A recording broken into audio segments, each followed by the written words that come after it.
මම පන්තියකට ගිහිල්ලා එන ගමන් දැක්ක සිද්ධියක් සම්බන්ධයෙන් තමයි අද දවසේ මම පුතාට දැනුවත් කිරීමක් කරන්න. පුතේ බලු පැටියෙක්ට පාරේදී ගල් කැටයකින් ගහනවා. ඉතින් ඒ සතා දන්නවද දැන් උඩ පහර දුන්නේ මොකද කියලා? කරුණාවන්ත වෙන්න. ඔබට ඒ සඳහා වියදමක් යන්නේ නැහැ. දෙයක් වුණාට පස්සේ පසුතැවිලා වැඩක් වෙන්නේ නැහැ. දවසක් ඇන්ටි කෙනෙක් මිදුලක් පිහදද්දි ඉදලින් ගහන පූස් පැටියට. ඒ පූස් පැටියගේ ඉරට්ටක් ඇල්ල ඇහැ අනිත් පැත්තෙන් එනවා. ඉතින් ඒ පස්සේ පසුතැවිලා වැඩක් නැහැ. කරුණාව අපේ හදවතින් වෙන්න ඕන දෙයක්. ලෝකෙට පේන්න බොරු කරුණාව, පොෂ් කරුණාව වැදගත් වෙන්නේ නැහැ.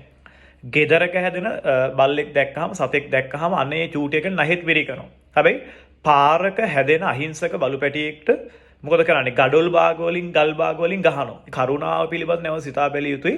කොයිම වෙලාවකවත් සත්තුන්ට හිංසා කරන්න එපා. කරුණාවන්ත වෙන්න ඔවුන්ට කතා කරන්න බෑ. අපි පහර දුන්නත් ඔවුන් දන්නේ නැහැ ඔවුන්ට පහර දෙන්නේ මොකද කියන එකට හේතුවත් ඔවුන් දන්නේ නැහැ. කුසගින්න ඔවුන්ටත් දැනෙනවා. ඔවුන් ඉල්ලන්නේ අපෙන් කුසට ආහාරයක් විතරයි. එහෙම ඉල්ලන සත්තුන්ට කොයිම වෙලාවකවත් මුගුරකින් ගල් කැටයකින් අඩුම බයින්නවත් එපා. මම හිතන්නේ නැහැ ඔවුන්ගේ ඇස් දෙක දිහා බලාගෙන අඩුම අපිට වචනයක් කියන්නවත් මට නම් බෑ.